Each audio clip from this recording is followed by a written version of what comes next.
China responded to a recent challenge from the U.S. Navy with the deployment of missiles purpose-built to sink aircraft carriers, while increasingly hot rhetoric from Beijing suggests that the U.S.'s will to fight can be broken.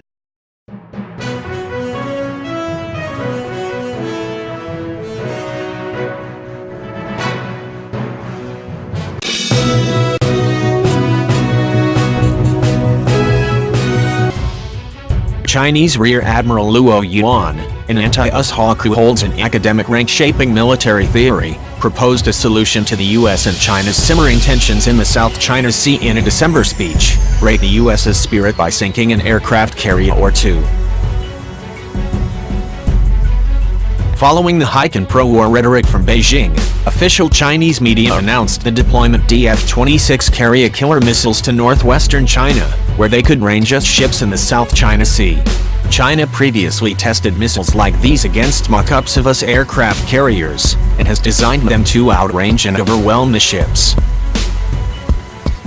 China fiercely censors any speech that clashes with the Communist Party's official ideology or goals, so it's meaningful that the Chinese researchers' open discussion of killing US Navy sailors was picked up by global media.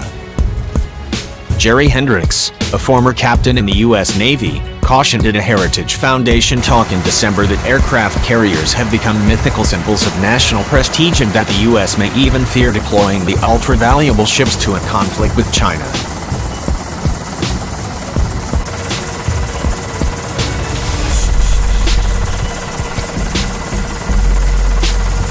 There is, unfortunately, the heavy potential of conflicts coming, but the nation is not ready for heavy battle damage to its Navy and specifically not to its aircraft carriers, said Hendricks. But the U.S. has lost aircraft carriers before, and remained in the fight. A great power war China won't win.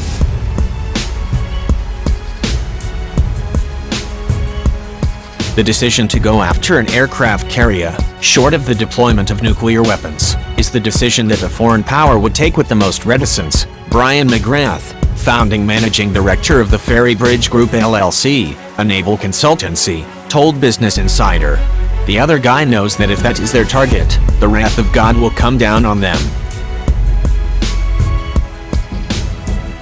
McGrath emphasized that threats to US carriers are old news, but that the ships, despite currently struggling to address the threat from China's new missiles, still had merit.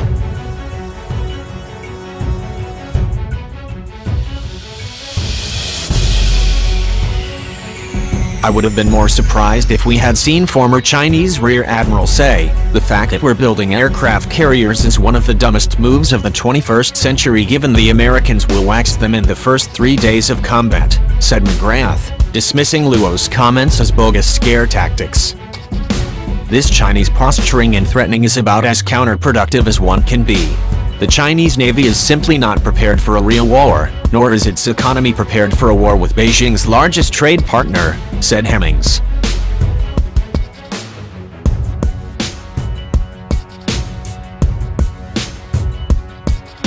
While China's Navy has surpassed the U.S.'s in ship count, and its military may one day surpass the U.S. in absolute might, that day has not yet come. China's generals openly discuss their greatest weaknesses and experience in combat. China may find it useful for domestic consumption or to garner media attention to discuss sinking US ships and carriers, but McGrath said he doubts China's military is really considering such a bold move. If China sinks a carrier, that would unleash the beast. I'm talking about the real major power war, he said.